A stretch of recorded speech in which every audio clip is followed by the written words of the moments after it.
안녕하세요. 서울대병원 가정의학과 권혁태입니다. 네, 오늘 또 5개월의 건강한 다이어트 네 번째 시간으로요. 다이어트 적 요요 막기라는 제목으로 오늘 또 이야기를 나눠보도록 하겠습니다. 네, 파워포인트 보면서 말씀드릴 거고요. 우선 이제 그동안 세 번에 걸쳐서 했던 내용들을 조금 간략하게 정리하고 넘어가도록 하겠습니다. 기억하시겠지만 비만의 정의에 대해서 먼저 말씀드렸었고, 비만을 정의할 때 제일 중요한 게 단순한 몸무게가 아니라 체지방이라고 말씀드렸고요. 체지방이 과도하거나 또는 비정상적으로, 그러니까 원래 있어야 할 곳이 아닌 다른 곳들에 생겨서 그걸로 인해서 건강상의 문제가 생긴 상태라고 말씀드렸고, 그렇기 때문에 건강한 다이어트는 단순히 몸무게가 빠지는 게 중요한 게 아니고 반드시 체지방이 빠져야 된다는 말씀을 드렸고요. 건강상의 지표들이 개선돼야 된다는 말씀을 드렸습니다. 또 한 가지 이제 오늘의 주제하고 맞닿아 있는 건데, 가장 중요한 것 중에 하나는 재발, 그러니까 요요가 생기지 않고 잘 유지할 수 있는 다이어트 해야 한다는 말씀을 드렸었고요. 실제적인 다이어트를 할 때 중요한 이제 식단 관리하고 운동에 대해서 말씀드렸었는데, 식단 관리에 있어서는 기본적으로 열량이 중요합니다. 그래서 얼마만큼의 칼로리를 먹을 거냐, 그리고 탄수화물, 지방, 단백질의 구성을 어떻게 할 거냐, 그리고 어떤 패턴으로 먹을 거냐에 대한 말씀을 드렸었고요. 열량은 기본적으로 먹는 칼로리에서 한 500 정도를 줄이는 거를 1차적인 목표로 한다라고 말씀드렸고, 내가 평소에 먹던 것에서 그냥 500을 빼는 것도 하나의 방법, 그리고 워낙에 쓰는 에너지를 계산한 다음에 거기에서부터 500을 빼는 방법이 있다라고 말씀을 드렸었고요. 음식의 조성, 탄수화물, 지방, 단백질을 어떻게 구성할 거냐에 대한 얘기를 할 때 요즘에 중요하게 강조되는 게 탄수화물이라는 말씀을 드렸었고, 그 이유가 탄수화물 인슐린 모델이라는 게 있다. 그래서 혈당을 빠르게 올리는 탄수화물을 많이 먹게 되면 인슐린이 쏟아져 나오면서 그걸로 인해서 지방이 많이 쌓이게 되고, 그러고 나서 또 더 먹게 돼서 살이 더 많이 찐다, 이런 말씀을 드렸었고요. 그렇기 때문에 탄수화물 줄여야 하고, 그리고 지방은 워낙에 고칼로리이기 때문에 지방도 좀 줄여야 된다. 그렇게 따지면 결국 단백질을 늘리는 게 좋은데, 단백질을 늘릴 때에는 동물성 단백보다는 식물성 단백 위주로 하면 더 좋겠다라는 말씀을 드렸었습니다. 그리고 식사 패턴에 대해서는 소위 말하는 이제 간헐적 단식, 이런 얘기를 드렸었고요. 간헐적 단식은 크게 두 가지 방법, 매일 16시간은 금식하고 8시간만 먹는 16대 8 다이어트가 있고, 일주일에 5일은 좀 편하게 먹고 이틀은 좀 많이 적게 먹는 5대2 다이어트 방법이 있다라고 말씀드렸었습니다. 그리고 또 한 가지, 식사뿐만이 아니라 우리가 이제 사용하는 에너지하고 관련되어 있는 결국 운동, 신체 활동이 중요하다는 말씀드렸었고, 우리가 이제 소모하는 에너지를 봤을 때 활동에 의한 에너지와 기초대사량이 있는데 기초대사량이 훨씬 큰 부분을 차지한다라고 말씀드렸었고요. 오늘 또 여러 번 이 기초대사량에 대해서 말씀을 많이 드리게 될 겁니다. 기본적으로 이제 이 활동, 그리고 이제 우리가 운동이라고 보통 얘기하는 거를 처방할 때에는 운동을 얼마나 자주 할 거냐, 얼마나 세게 할 거냐, 얼마나 오래 할 거냐, 어떤 종류의 운동을 할 거냐, 이 네 가지는 기본적으로 꼭 구체적으로 생각해야 된다라고 말씀드렸고, 특히 운동의 종류는 소위 말하는 유산소, 유연성, 저항성 운동이 있는데, 초기에는 유연성하고 유산소를 주로 하다가 나중에 갈수록 근력 운동, 그러니까 저항성 운동을 병행하는 게 좋다라고 말씀드렸고, 저항성 운동과 유산소 운동을 병행할수록 체중도 더 잘 빠지고요. 이따 말씀드릴 제지방도 잘 유지된다라는 거를 말씀 한번 드렸었습니다. 그리고 운동을 얼마나 자주 할 거냐는 유산소는 가급적 매일 하는 게 좋고요. 그리고 저항성 운동은 일주일에 2번 이상, 그리고 유연성 운동도 일주일에 2번 이상 가급적 매일 하는 게 좋다라고 말씀드렸었습니다. 얼마나 세게 할 거냐에 대해서는 여러 가지 방법이 있다고 말씀드렸었고, 일반적으로 약간 힘들다에서부터 조금 힘들다에서부터 힘들다고 느껴지는 정도까지로 하시면 되고요. 구체적으로는 오랫동안 해야 되기 때문에 내가 좋아하는 운동, 그리고 내가 비교적 쉽게 할 수 있는 운동들, 그리고 꾸준히 할 수 있는 운동을 하는 게 좋다.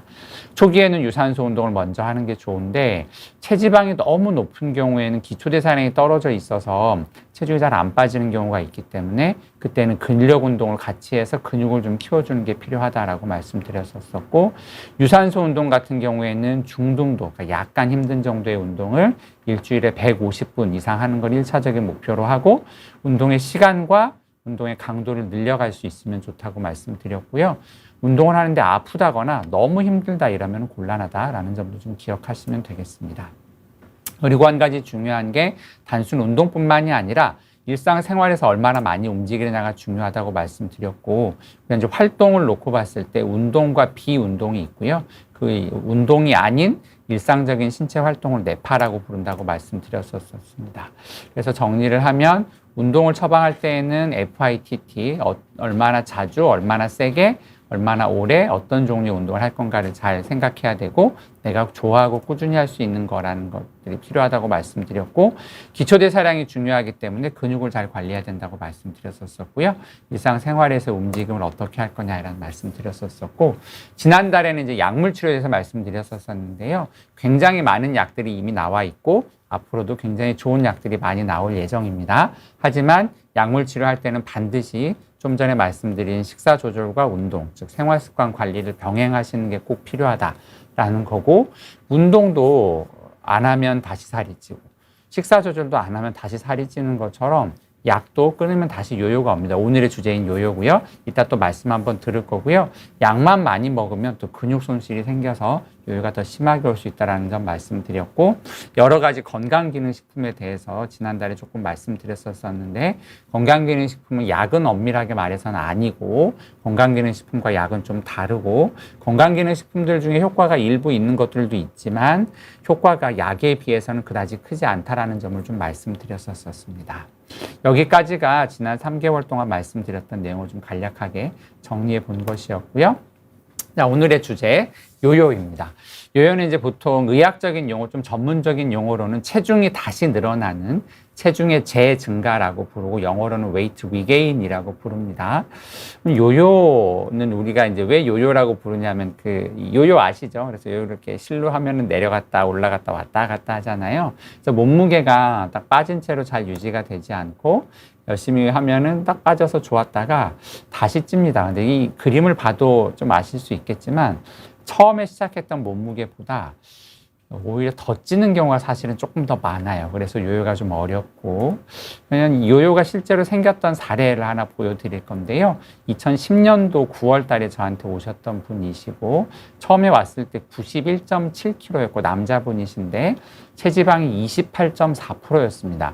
남자들은 보통 체지방률 25%까지를 정상으로 보거든요. 그래서 몸무게도 많이 나가셨지만 체지방이 좀 과다한 분이셨고, 이제 여기 보시면 체지방량, fat, 그리고 이 lean이라고 쓴 게 제지방량이라고 보통 얘기를 해요. 이게 뭔지는 좀 이따 한 번 더 말씀드릴 거고, 쉽게 말하면 몸무게에서 이 지방을 뺀 나머지가 제지방량이다, 이렇게 생각하시면 됩니다. 그래서 이분 같은 경우에는 체지방이 25kg 정도, 그리고 제지방이 63kg, 이 숫자 대충 기억해 놓으시면 좋고요. 그래서 열심히 제 클리닉에 다니면서 다이어트를 하셨어요. 그래서 거의 한 8kg 정도, 한 10% 정도 체중 감량이 잘 일어났고, 체지방률도 정상 범위 23.4%로 떨어졌습니다. 그리고 제지방량, 그러니까 근육량하고 좀 관련이 있는 제지방량은 그렇게까지 많이 안 줄었죠. 한 2kg가 채 안 줄었으니까요. 근데 지방은 거의 7kg 가까이, 6점 몇 킬로가 줄어서 굉장히 성공적으로 다이어트를 잘 하신 분이었었습니다. 근데 시간이 좀 더 지나서 2010년에 이렇게까지 잘 뺐었는데 한 5년 있다 다시 건강검진으로 오셨어요. 근데 체중이 완전히 원래 몸무게로 돌아가지는 않았지만 한 5kg 정도 다시 쪘고, 더 문제는 체지방 비율이 굉장히 늘었습니다. 그래서 처음에 28%에서 시작했던 체지방이 23%가 됐다가 5년이 지났을 땐 32%가 됐어요. 몸무게를 놓고 보면 제자리로 돌아오지 않았고 약간은 빠진 채로 유지되는데, 체지방 비율이 굉장히 늘었다라는 거는 결국 체지방 양이 많이 늘었다는 뜻이겠죠. 그래서 이 사람의 체지방 양의 변화를 보면 처음에 클리닉에 왔을 때에 비해서 열심히 다이어트를 해서 체지방이 많이 줄었었는데 5년 동안 그걸 꾸준히 유지하지 못하고 체지방량은 오히려 많이 늘었습니다. 그리고 몸무게는 사실 조금 줄어 있잖아요. 처음에 많이 빠졌다가 다시 늘었지만 처음보다는 준 상태로 유지하고 있었는데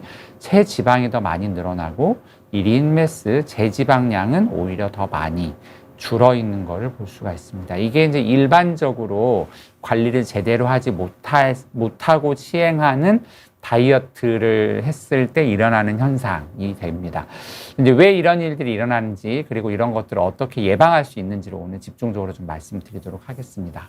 우선 이제 요요가 안 생기고 성공적으로 체중 감량을 했다라고 하는 거를 어떤 경우에 성공적인 체중 감량이라고 얘기하느냐, 사실 명확한 정의가 없습니다. 근데 일반적으로는 그냥 뭐 노력 안 하는데 뭐 아파서 빠지거나 뭐 이런 거 말고요. 내가 식사 조절도 하고 운동도 하고 해서 뭔가 의도적으로 체중을 빼는데 한 10% 이상 빠지는 거, 그러니까 너무 조금 빠지는 건 별 의미가 없고 10% 이상을 빼서 그거를 1년 이상 유지하는 경우에 좀 성공적인 체중 감량이다 라고 얘기를 하고요.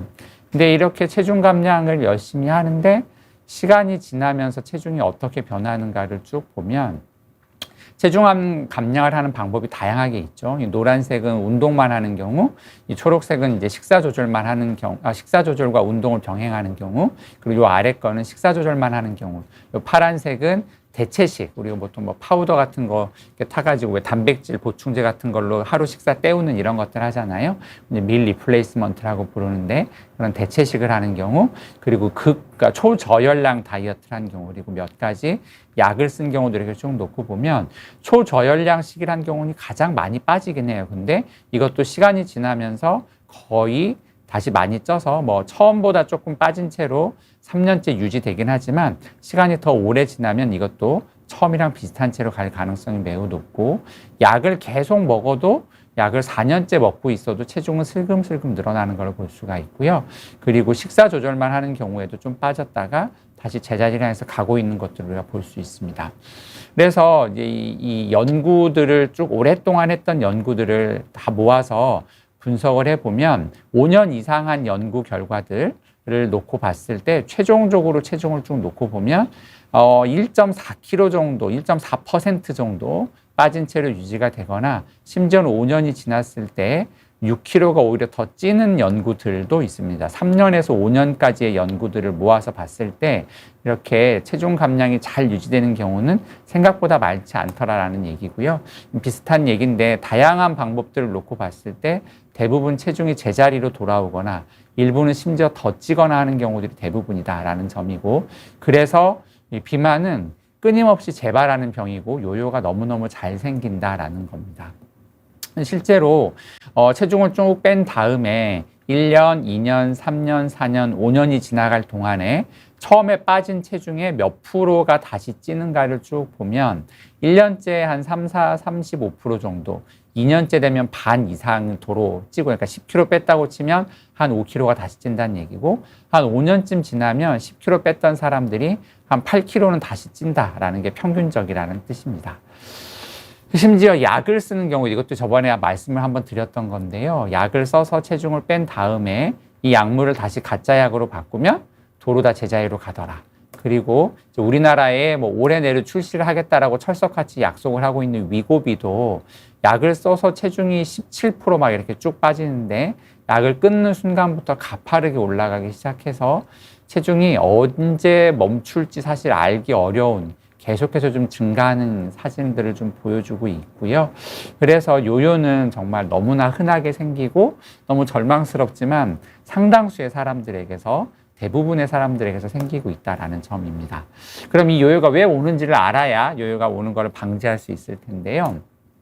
조금 복잡한 그림일 수 있고 어려운 그림일 수 있는데 최대한 좀 쉽게 설명을 드리도록 하겠습니다. 이게 이제 체중 변화가 없을 때 우리 몸의 체중을 유지하는 여러 가지 팩터들이다라고 생각하면 되고요. 크게 나눠서 이제 체중을 좀 늘어나게 하는 호르몬 및 신경세포들이 이 왼쪽에 존재하고요. 이 오른쪽은 체중이 좀 빠지게 하는 신경세포들과 호르몬들이다라고 생각하면 됩니다. 특히 이 그렐린이라고 하는 호르몬 좀 기억해 주시면 좋겠고, 이 GLP-1이라고 하는 게 이제 위고비 이런 약들이 이 GLP-1의 효과를 흉내내는 약들이거든요. GLP-1을 비롯한 다양한 호르몬들이 있고, 결국 살이 찌게 만드는 거는 에너지 섭취, 그러니까 음식을 섭취하는 것이고, 이 음식 섭취를 결정하는 거는 기본적으로 배고픔, 그리고 얼마나 배가 또 부르다고 느끼는 포만감, 그리고 먹었을 때 얼마나 흡수가 되느냐에 따라서 우리 몸으로 에너지가 흡수가 되는 게 결정이 될 거고요. 이쪽은 이제 에너지, 살이 빠지는 쪽은 에너지 소모가 될 테고, 늘 말씀드려 왔던 기초대사량, 그리고 우리가 활동을 통해서 하는 거, 그리고 음식을 먹으면서 바로 소모하는 열량들, 이런 것들이 이제 결정해 주는 것들이고요. 이거에 또 영향을 미치는 것들이 우리의 생활 습관, 그리고 이 헤도닉 리워드 시스템이라고 하는 건 뭐냐면, 우리가 꼭 배가 고프지 않아도 뭔가 음식을 먹었을 때 너무 맛있고 기분이 좋고 즐거워지기 때문에 먹는, 소위 말하는 쾌락적인 그런 보상작용을 이야기합니다. 그리고 여러 가지 환경들과 내 생활 습관들이 이것들에 관련을 여러 가지 영향을 미치고 있겠죠. 이게 이제 평소에 이렇게 이제 밸런스를 잘 유지하고 있는데, 우리가 체중이 줄게 되면 이 밸런스가 깨지게 되는데, 어떤 식으로 깨지게 되느냐? 살이 일단 빠지고 나면 다 이 체중을 늘리는 쪽으로 모든 추가 싹 쏠리게 됩니다. 그래서 이 호르몬 분비도 식욕을 늘리는 그렐린이라고 하는 호르몬의 분비는 굉장히 늘어나고요. 식욕을 떨어뜨리는 다양한 호르몬들의 분비는 다 줄어듭니다. 그리고 음식을 더 먹고자 하는 욕구들은 다 올라갑니다. 식욕도 올라가고 다 올라가게 되고요. 그리고 아까도 말씀드렸던 기초대사량도 떨어지고, 실제로 체중이 빠지고 나면 내가 의도적으로 노력하지 않는 이상은 움직이는 것조차 사실은 싫어져서 에너지 소비는 다 줄어드는 쪽으로 작용을 하게 되고요.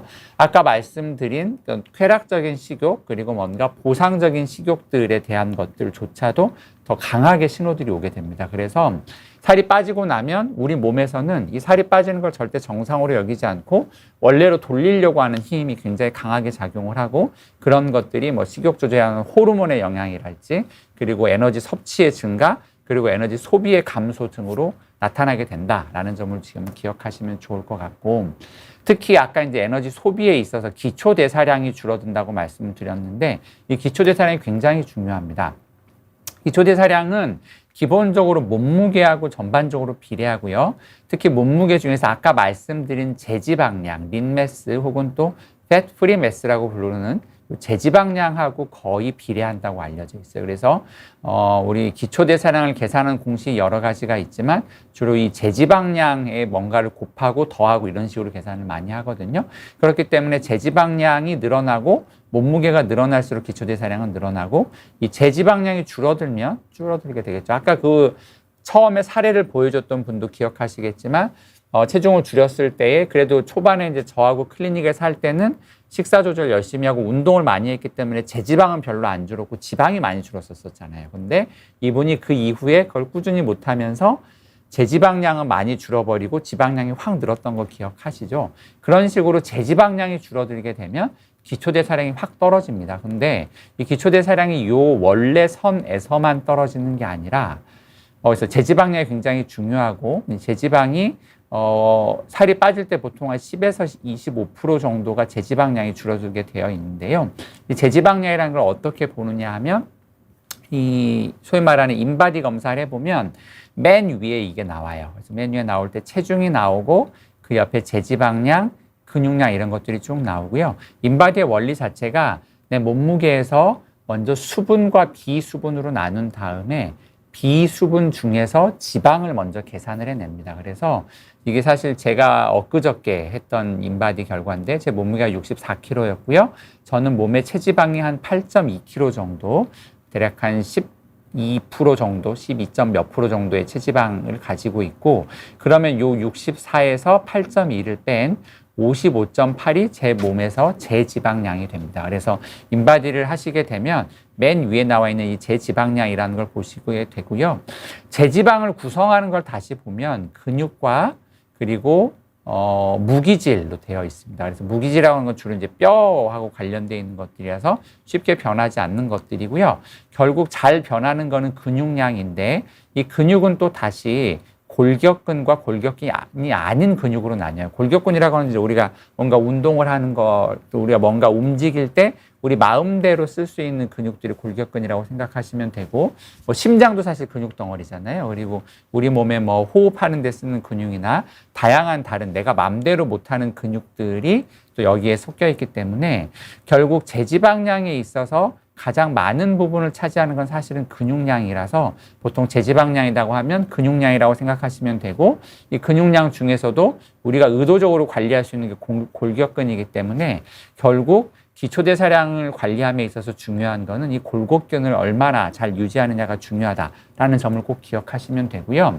그리고 아까 잠깐 말씀드렸던 것처럼 이게 이제 근육량, 그러니까 제지방량이 자꾸 줄어들게 되면 체중을 빼면서 기초대사량이 떨어지는데, 이 원래의 계산식의 선상에서 떨어지는 게 아니라 실제로는 체중이 줄어들면 원래 체중이 내가 예를 들어서 70kg였다가 60kg가 됐다고 하면 요 선에서 요 선으로 기초대사량이 요만큼 떨어져야 될 것 같지만 실제로는 내가 70에서 몸무게가 60kg가 되면 이만큼이 확 떨어져요. 그래서 원래 1600 정도에서 거의 한 1300 정도로 예상보다 훨씬 더 많이 떨어지는데, 그 현상을 어댑티브 서머제네시스, 조금 어려운 표현인데요.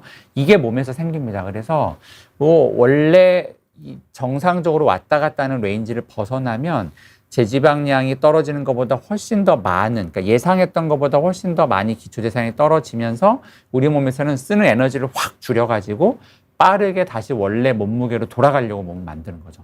이게 굉장히 중요합니다. 그래서 이 어댑티브 서머제네시스가 최대한 안 생기게, 그러니까 제지방량이 줄어들지 않게, 결국 근육량이 줄어들지 않게 잘 유지하는 것이 요요를 막는 데 있어서 굉장히 중요하다는 점을 말씀드리고, 아까 또 처음에 그림 보여줬던 것 중에서 호르몬의 변화가 생긴다고 했죠. 그래서 포만감을 주는 호르몬들은 다 떨어지고 식욕을 늘리는 그렐린은 쫙 굉장히 늘어나고요.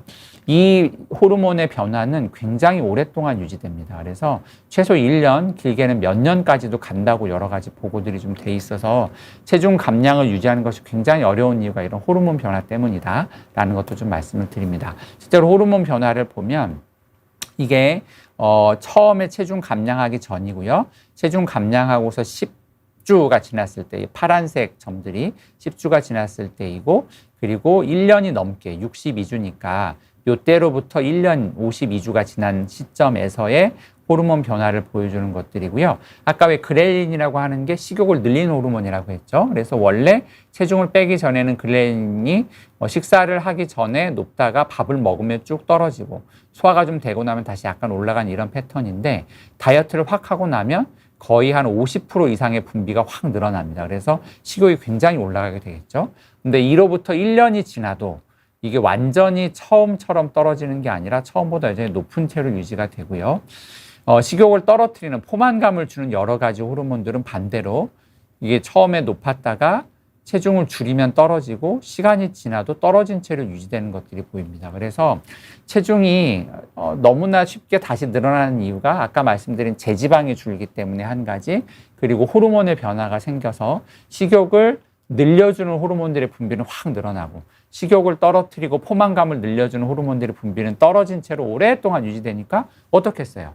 쓰는 에너지는 다 줄고 먹는 거는 자꾸 먹고 싶어지고 하니까 요요가 생길 수밖에 없는 게 어떻게 보면 정상적이에요. 그래서 살을 빼고 잘 유지하는 사람들은 사실 굉장히 독한 사람들이고, 살을 빼고서 어느 정도 다시 찌는 사람들이 정상적인 사람들이라고 생각하셔도 됩니다. 그러면 실제로 요요가 오지 않게 하려면 어떻게 해야 되나, 여러 가지까지 있지만 아까 말씀드린 두 가지, 결국 호르몬이 어떻게 하면 최대한 안 변하게 할 것인가 한 가지하고, 제지방량이 어떻게 하면 최대한 안 줄어들 건가, 근육량이 안 줄어들 건가, 이 두 가지다라고 생각하시면 될 것 같습니다. 첫 번째, 아까 제지방량이 되게 중요하다고 말씀드렸고, 이 제지방을 잘 유지하면서 살을 빼려면 어떻게 해야 되느냐, 첫째 운동입니다. 제가 예전에도 운동을 계속 강조했던 이유가 단순히 굶어서만 빼는 경우에는 제지방 감소가 굉장히 많이 늘어나고요. 운동을 같이 하면 제지방 감소가 아예 없진 않지만 훨씬 적어집니다. 그러면 그 중에서 운동 중에서 유산소 운동과 근력 운동 어떤 게 더 좋으냐? 이건 아직 사실 약간 결론이 잘 나지는 않고 있고요. 실제로 연구를 해본 것 중에서 몇 가지를 좀 들여다보면 요게 이제 린 매스가 제지방량이고 팻 매스가 지방량이라고 생각하시면 됩니다.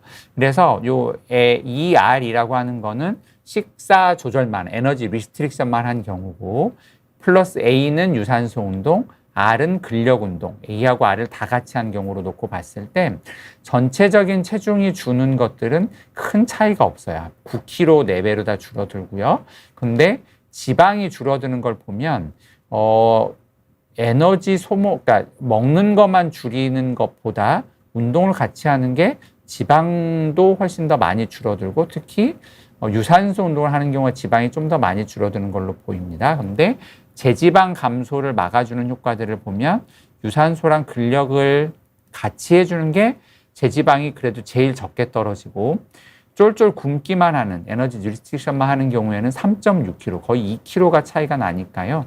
꽤나 큰 차이가 나는 거 2배 이상이잖아요. 그래서 결국 쫄쫄 굶기만 하면 지방도 빠지지만 근육량 또는 제지방량이 많이 빠지기 때문에 기초대사량 감소가 훨씬 많이 일어날 수밖에 없고 이런 사람들은 조금만 방심하면 어떻게 되겠어요? 금방 살이 확 찌겠죠.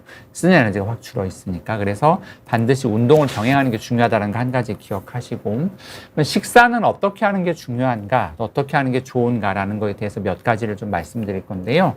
이 연구 굉장히 재밌는 연구인데 간단하게 설명을 드리면 결국 이제 식사 조절을 하는 게 중요하니까 식사 조절을 시키는데 평소 먹는 거의 3분의 2를 먹도록 환자들이 교육을 시키는데요. 환자들을 두 군으로 나눴습니다. 이제 소위 말하는 그 무작위 배정을 시킨 거고요. 한 군은 계속 지속적으로 16주 동안 평소 먹던 양의 3분의 1을 먹도록 쭉 시키고요.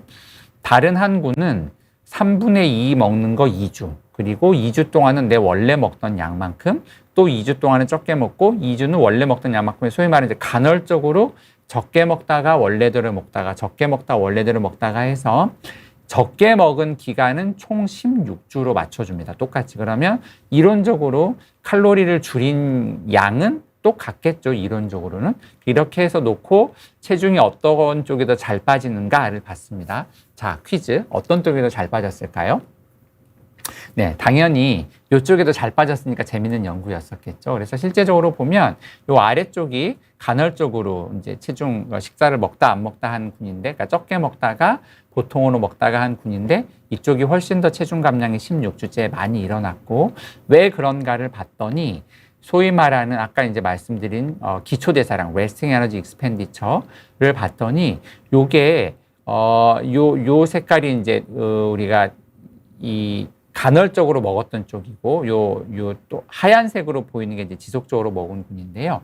실제로 보면 그 간헐적으로 먹었던 사람들, 간헐적으로 적게 먹다 안 하다, 적다 먹다 안 하다 한 사람들을 놓고 보면 이 간헐적으로 먹고 왔던 사람들은 실제로 우리가 기초대사량이 떨어질 거다라고 생각했던 게 요 정도인데 실제로는 훨씬 더 적게 떨어지는 걸 볼 수가 있고요.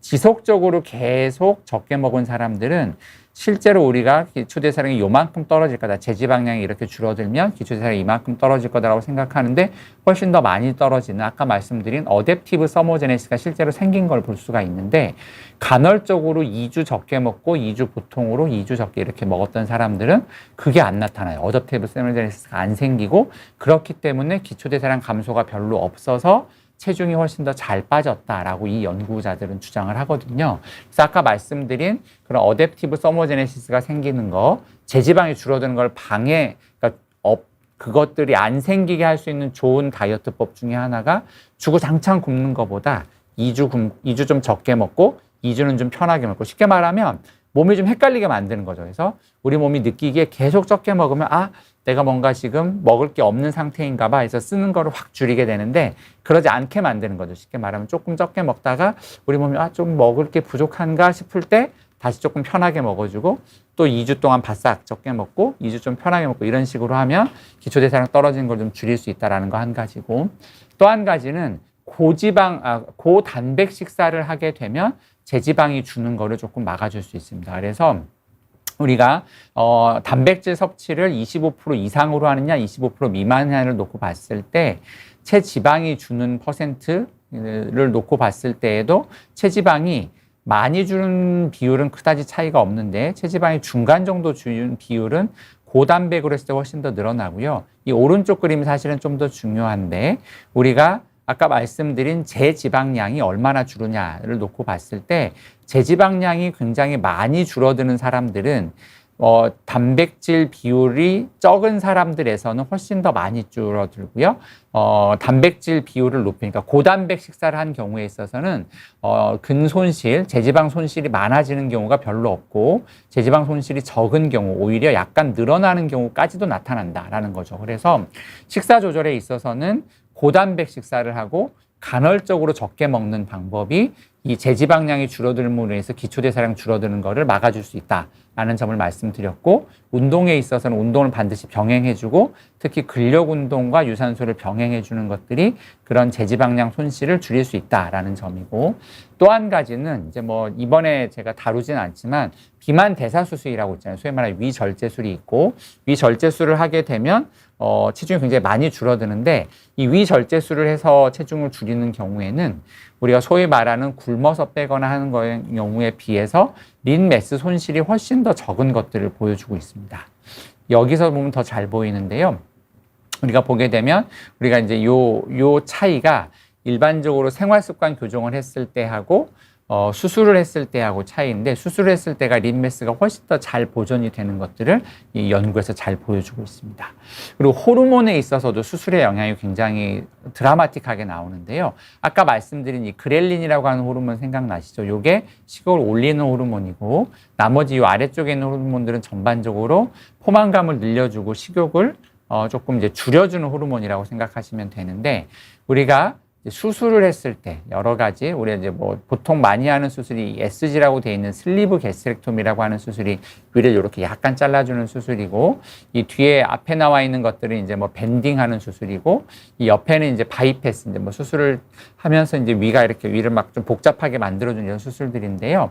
이런 수술을 하게 되면 그렐린 분비가 늘어나는 것들이 오히려 소위 말하는 이제 위 소매 절제술을 하게 되면 그렐린의 분비가 줄어드는 것들이 보여집니다. 그리고 여러 가지 식욕을 줄여주는 호르몬들의 분비들은 약간씩 늘어나는 것들을 볼 수가 있고, 특히 GLP-1 같은 경우에는 굉장히 많이 늘어나는 걸 볼 수가 있어요. 그래서 우리가 이제 보통 비만대사 수술을 하게 되면 체중이 빠질 뿐만 아니라 이제 체중이 빠지게 되면 아까 말씀드렸듯이 원래는 식욕을 늘리는 그렐린의 분비는 올라가고 식욕을 떨어뜨리고 포만감을 느끼게 하는 뭐 GLP-1 이런 것들의 분비는 줄어들어야 되는데, 이 수술을 했을 때는 오히려 반대로 체중이 많이 빠짐에도 불구하고 식욕을 늘리는 호르몬의 분비가 별로 늘어나지 않거나 혹은 심지어 줄어드는 것들을 보이고, 식욕을 줄여주고 포만감을 늘려주는 좋은 호르몬들의 분비는 오히려 늘어나더라. 이런 것들을 우리가 좀 볼 수가 있었습니다. 그래프로 보여드리는 것들이고요. 그래서 조금 이제 정리를 하고 넘어가면, 요요가 생기는 이유에서 중요한 것 중에 하나가 첫 번째 제지방 감소이다라는 점 말씀드렸고, 그래서 요요가 안 생기게 하려면 제지방을 잘 유지하는 게 중요하다. 제지방을 유지하려면 어떻게 해야 되느냐? 식사하고 운동에 있어서 식사를 함에 있어서 고단백 식사가 중요하다. 단백질을 충분히 먹는 게 1차적으로 중요하고, 그리고 식사를 적게 하되 계속 적게 하는 것보다 약간 한 2주 정도 적게 먹고 2주 정도는 좀 편하게 먹고 하는, 간헐적으로 조금 이렇게 적게 먹었다 편하게 먹었다 하는 것들이 좀 도움이 될지도 모르겠다라는 점 한 가지. 그리고 운동 같은 경우에는 운동을 안 하는 거에 비해서 운동을 같이 병행해 주는 것들이 제지방을 유지하는 데 있어서 굉장히 중요하다. 그래서 절대 굶는 다이어트 하지 마시고, 굶기만 하는 다이어트 하지 마시고 꼭 운동을 병행해야 된다. 그리고 운동을 병행할 때에는 유산소, 근력 두 가지 다 뭐 어떤 그래도 좋지만 지금까지 연구를 봤을 때는 유산소와 근력을 같이 병행하는 게 제지방량 감소를 줄이는 데 있어서는 가장 좋을 것 같다라는 점까지 먼저 말씀드리고요. 그 다음으로 중요한 게 호르몬인데, 호르몬 우리가 인위적으로 뭔가 바꾸기가 좀 어렵고, 다만 수술을 하면 호르몬의 분비가 원래는 몸에 체중의 요요가 오는 쪽으로 확 바뀌는데, 수술했을 경우에는 그런 것들이 생기지 않는 것 같더라 라는 점까지 좀 정리를 하고 중간에 좀 질문들을 좀 받고 넘어가도록 하겠습니다. 시작하기 전에부터 행복한 토끼님이 접속하셔서 주셨던 질문인데요. 친구분 얘기신데, 팔뚝 지방 흡입하고 8월에는 이제 허벅지 지방 흡입을 할 예정이라고 하시고요. 그리고 나서 식욕 억제제를 처방받는다고 하는데 부작용이 없을 거냐, 그리고 지방 흡입 후에 관리 방법 뭐가 있냐라는 말씀을 주셨는데, 먼저 말씀드리면 저는 사실은 지방 흡입을 아주 옹호하지는 않아요. 좋아하지는 않고 추천하지 않습니다. 왜 그러냐 하면 처음에 아마 제가 좀 말씀드렸던 걸로 기억하는데 우리가 결국 이제 몸에서 살이 단순히 쪘다 안 쪘다 몸무게가 많다 적다가 중요한 게 아니라 체지방이 중요하다라고 말씀드렸고 체지방이 그러니까 비만의 정의상 체지방이 과도한 것뿐만 아니라 체지방이 원래 있어야 할 곳이 아닌 안 좋은 곳에 가 있는 게 나쁘다라고 말씀드렸는데요. 뒤집어서 말하면 원래도 지방이 많은 곳에 지방이 조금 더 생기는 거는 건강에 그렇게 해롭진 않아요. 그런데 그 원래 지방이 있어야 할 곳이 어디냐? 그게 피하 지방이거든요. 우리 피부들 밑에는 다 지방이 쭉 깔릴 수가 있는데 근데 지방 흡입을 할 때는 다 이 피하 지방만 빼요. 그리고 우리가 이제 보통 몸에 해롭다고 얘기하는 원래 지방이 있어야 할 곳이 아닌 곳들에 생기는 지방들은 뭐 우리 소위 말하는 복부 내장 지방, 간에 낀 지방, 뭐 심장에 낀 지방, 뭐 콩팥에 낀 지방 이런 것들이 나쁜데 그런 지방은 지방 흡입술로 절대 뺄 수가 없거든요. 그래서 지방 흡입술로 빼는 지방들은 몸에 그렇게 해롭지 않은 지방인데 그런 것들을 빼버리고 나면 오히려 약간 이 버퍼를 유지할 수 있는 그런 것들이 조금 사라지게 되기 때문에 이 지방 흡입술은 이제 외모상 이렇게 좀 많이 처지는 부분들, 그러니까 주로 사실은 이제 하는 데가 팔뚝, 허벅지 이런 데를 하시는 이유가 특히 여자분들이 이제 여름에 좀 노출이 많이 되는 부위에 그런 부위에 이제 지방이 많이 쌓여서 보기 싫으니까 미용적인 목적에서 하시는 거면 괜찮습니다. 하지만 뭔가 건강해지려고 지방 흡입한다라는 건 사실은 별로 좋지는 않고요. 식욕 억제제는 지난번에 말씀드렸는데 아직까지 부작용이 없는 식욕 억제제라는 건 없습니다. 그래서 어떤 약을 쓰든지 간에 부작용은 다 있을 수가 있고 약마다 생길 수 있는 부작용에 대해서 반드시 사전에 설명을 듣고 그것들을 좀 생각하면서 약을 드시는 게 좀 필요할 것 같고요. 네, 괭이님이 굉장히 어려운 질문을 주셨는데요. 다파글리플로진이라고 하는 당뇨 약제가 있어요. 당뇨 약제인데 이거를 당뇨 전 단계에서부터 복용하면 당뇨 예방이 되느냐? 사실 저런 연구는 없습니다. 기본적으로 연구가 다파글리플로진을 전 당뇨인 사람들한테 써서 당뇨가 안 생기는 것들을 쭉 장기가 본 연구는 제가 알기로는 별로 없기는 하고요. 근데 약물 기전상 생각해 보면 당연히 안 생기겠죠. 그리고 실제로 저런 이제 당뇨 예방을 위한 연구가 큰 연구가 오랫동안 했던 연구가 있고요. 이제 DPP라고 하는 다이아베티스 당뇨죠. 다이아베티스 프리벤션 프로그램이라고 하는 그 연구가 있었고 그 연구에서는 메폴민이라고 하는 가장 당뇨의 기본적인 약을 준 군, 그리고 생활 습관을 열심히 교정한 군, 그리고 그냥 상담만 해준 군 세 군으로 나눠서 놓고 봤을 때 당뇨 약을 쓴 군에서 잘 예방되고요. 생활 습관을 열심히 조절해서 체중 감량을 잘 유지한 군에서도 당뇨 예방이 잘 됩니다. 그래서 다파글리플로진도 훨씬 더 좋은 약이기 때문에 장기 복용하면 아마도 당뇨 예방 효과도 있을 거고 다파글리플로진 살도 좀 빠지거든요. 그리고 콩팥과 심장을 보여주는 효과가 있어서 굉장히 뭐 좋은 약이긴 한데 당뇨가 아닌 사람들한테서 쓰라는 권고는 아직까지는 전혀 없습니다. 그래서 그거를 조금 이해하시고 넘어가면 좋을 것 같습니다. 일단 뭐 지금 들어와 있는 질문들은 네, 요 정도로 일단 본 것 같고요. 그러면 이제 다음 토픽으로 이 요요를 방지하기 위해서 얼마 동안이나 체중 감량을 유지해야 요요가 안 생기고 그러면 그 체중으로 쭉 갈 수 있을 거냐라는 얘기인데요.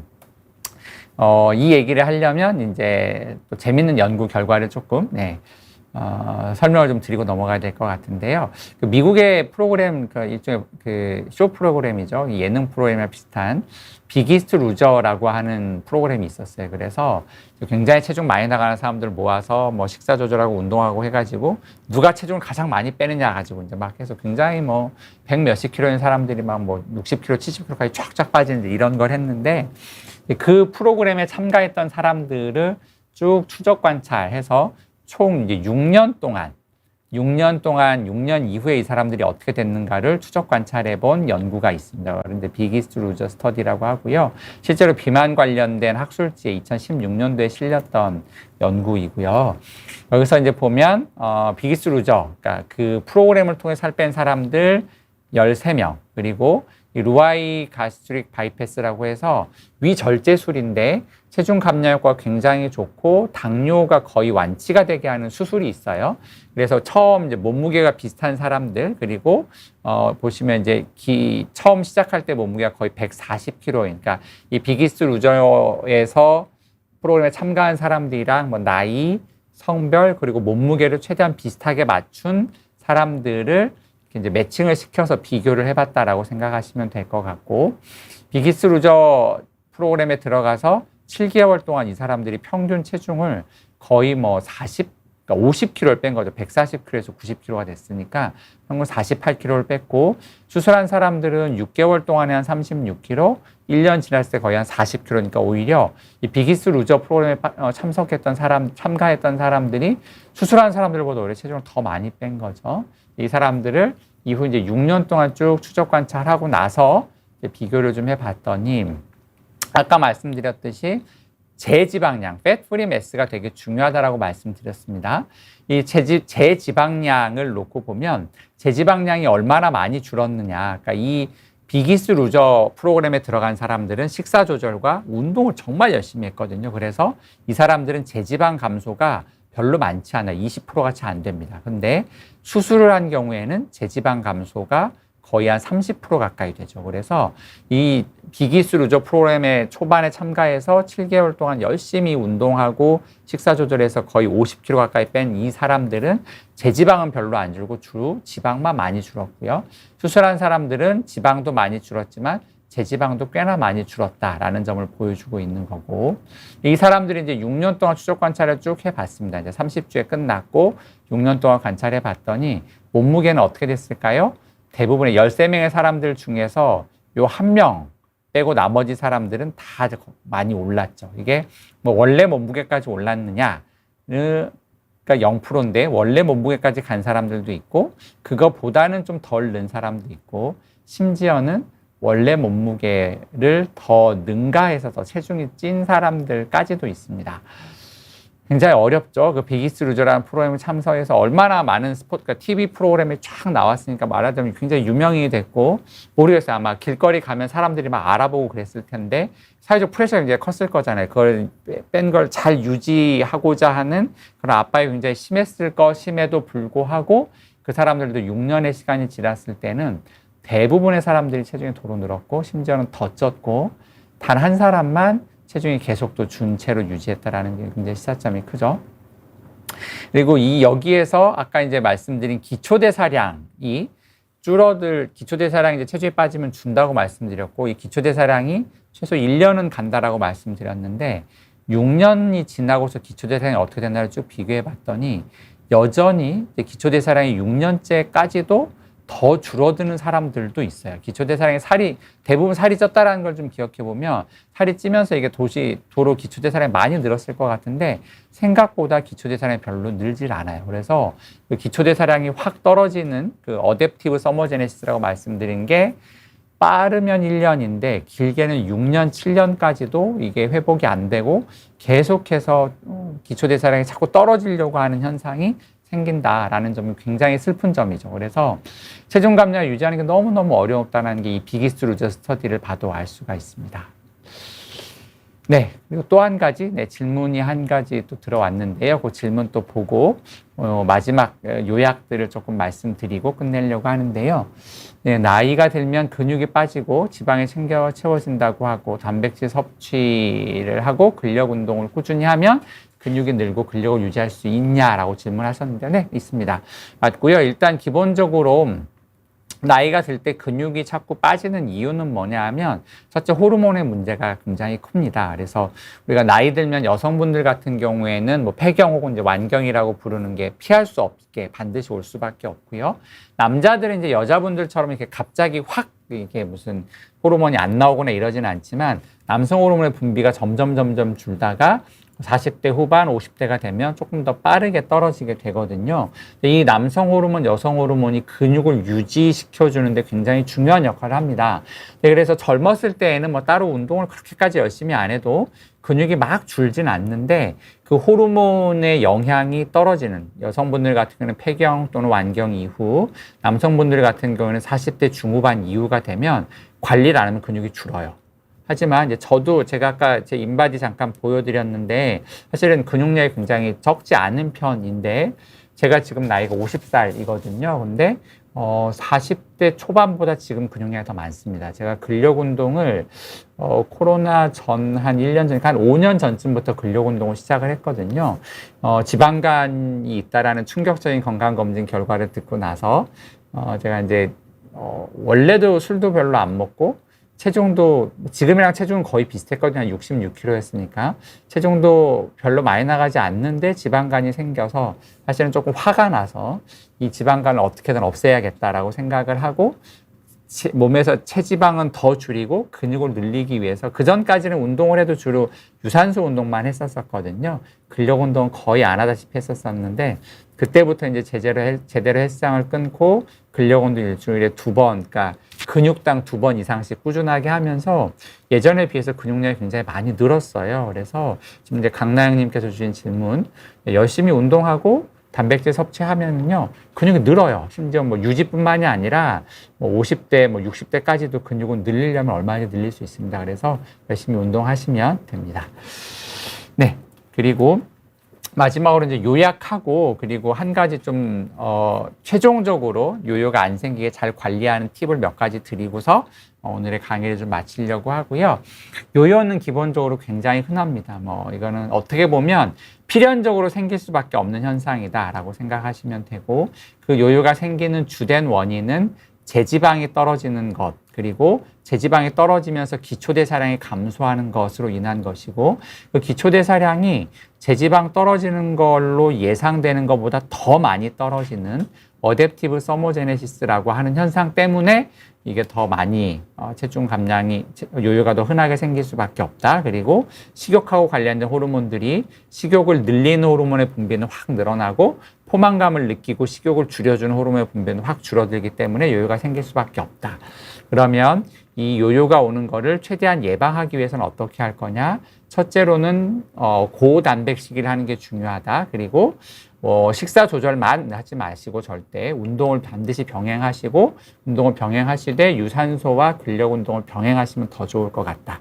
그리고 한 가지 연구이기 때문에 그리고 뭐 연구 대상자가 막 수천 명은 아니었기 때문에 이게 뭐 정답이다라고 말할 수는 없지만 한 가지 재밌는 연구에서는 2주는 적게 먹고 2주는 편하게 먹고 하는 이런 식으로 약간 간헐적으로 먹으면서 몸을 약간 속이는 약간 치팅을 하는 것들이 오히려 요요가 오는 것들을 좀 막을 수 있지 않을까라는 점이었고 그리고 비만대사 수술을 해서 살을 빼는 경우에는 이런 요요가 확실히 덜 오더라. 그 이유가 제지방이 덜 빠지고 호르몬의 변화가 훨씬 더 적게 오더라라는 점을 좀 말씀을 드리고 싶고요. 이거 한 가지 소개시켜드리고 오늘 강의를 이제 정리하려고 하는데요. 미국에 보면 체중을 아까 말씀드린 성공적인 체중 감량 10% 이상 체중 감량을 하고 1년 이상 유지하고 있다라고 하는 사람들이 스스로 자기를 등록하는 사이트가 있습니다. National Weight Control Registry라고 하는 데가 있고 여기에 등록한 사람들한테 이제 설문들을 쭉 해가지고 어떻게 해서 이 사람들은 이걸 잘 유지하고 있는가라는 것들을 조금 뽑아서 좀 요약을 해봤더니 이렇습니다. 이 사람들은 대부분 이제 체중을 잘 빼서 유지하고 있는 사람들은 운동을 열심히 하는 사람들이다라는 거 너무 뻔한 얘기지만 두 번째 적게 먹고 그러니까 칼로리가 적고 저지방으로 먹는 사람들이 체중을 잘 유지하고 있다라는 점이고요. 그리고 주로 일반적으로 아침을 꾸준히 먹는 사람들이 잘 유지하고 있다라는 점이었고 정기적으로 체중도 재고 스스로에 대해서 관리를 굉장히 잘하는 사람들이 체중을 잘 유지하더라라는 점이었었고 그리고 음식을 먹는 게 일정하다는 거예요. 그러니까 뭔가 이 다이어트 했다가 저 다이어트 했다가 뭐 확 먹었다 안 먹었다 이러지 않고 전체적으로 꾸준하게 잘 유지해 왔던 사람, 잘 먹는 패턴들이 별다른 변화가 없던 사람들이 잘 유지했었다라는 점이고 마지막이 제일 어떻게 보면 중요한데요. 평소에 이제 체중 재고 관리를 쭉 하다가 체중이 느는 것 같으면 그러니까 또 빼봤던 사람들이니까 어떻게 빼는지는 알잖아요. 그래서 체중이 다시 느는 것 같으면 더 크게 체중이 확 늘기 전에 다시 식사 조절 점검하고 운동을 조금 더 열심히 하고 해서 내 목표가 뭐 60kg였다고 하면 60 한 2, 3kg 되면 안 되겠다고 다시 열심히 딱 관리해서 60kg 떨어뜨리고 또 슬금슬금 올라가면 또 떨어뜨리고 이런 식으로 관리를 잘하는 사람들이 체중을 잘 유지하더라라는 어떻게 보면 너무 뻔하고 너무 절망적인 얘기일 수 있는데요. 이런 것들을 좀 말씀을 드리고 오늘의 강의를 마치려고 하고요. 질문이 한 가지 소피님께서 더 주셨는데 해외에서 위고비 처방을 받으시기로 하셨대요. 아까 혹시 강의 처음에 들으셨는지 모르겠지만 이제 위고비 가지고 한 연구, 스텝 1 트라이얼 같은 경우에서도 위고비를 1년 동안 써서 체중을 평균 17%, 뭐 많이 빠진 사람들은 뭐 30%, 40%까지도 빠졌는데 그 사람들이 위고비를 끊었을 때에는 체중이 다 늘어요. 어쩔 수 없습니다. 그래서 아까도 말씀드렸지만 요요를 덜 오기 위해서 추천하는 거는요.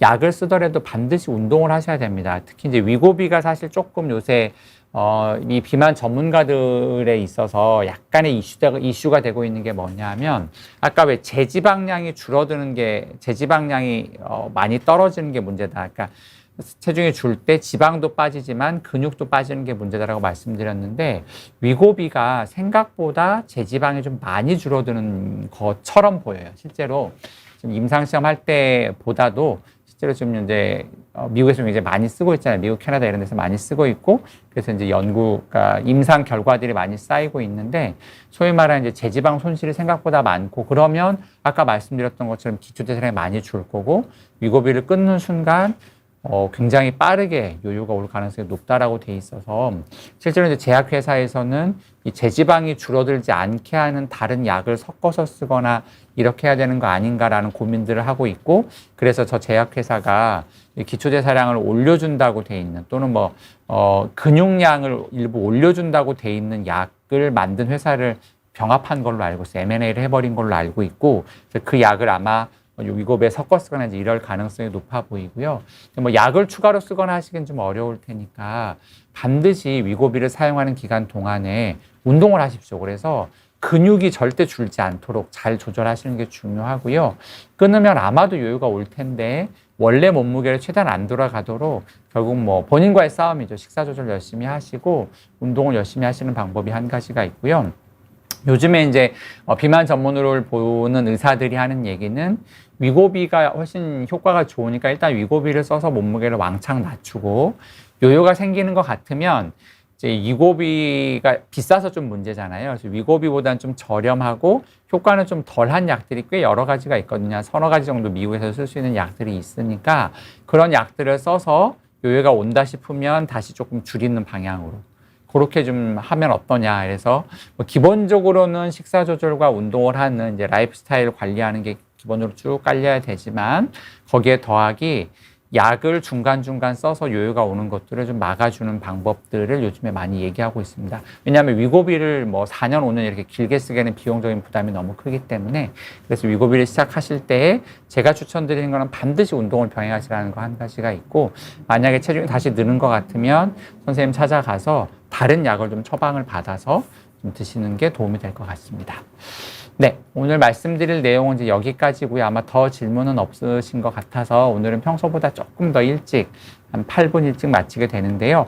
원래 제가 처음 이제 시작할 때 5번을 이제 강의를 준비하겠다라고 말씀드렸었고 원래 이제 다음 달 초에도 한 번 더 강의를 하려고 했었었는데요.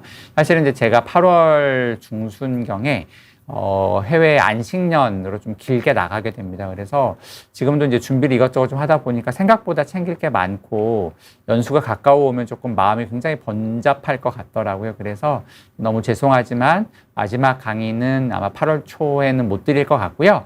미국에 들어가서 좀 정리가 되고 나면 다시 이제 보니까 꼭 여기 스튜디오에 나오지 않아도 제가 미국에서도 방송을 할 수 있다고 하더라고요. 그래서 그거 잘 준비해가지고 나중에 올 한 하반기 정도에 다시 한번 인사를 드리도록 하겠습니다.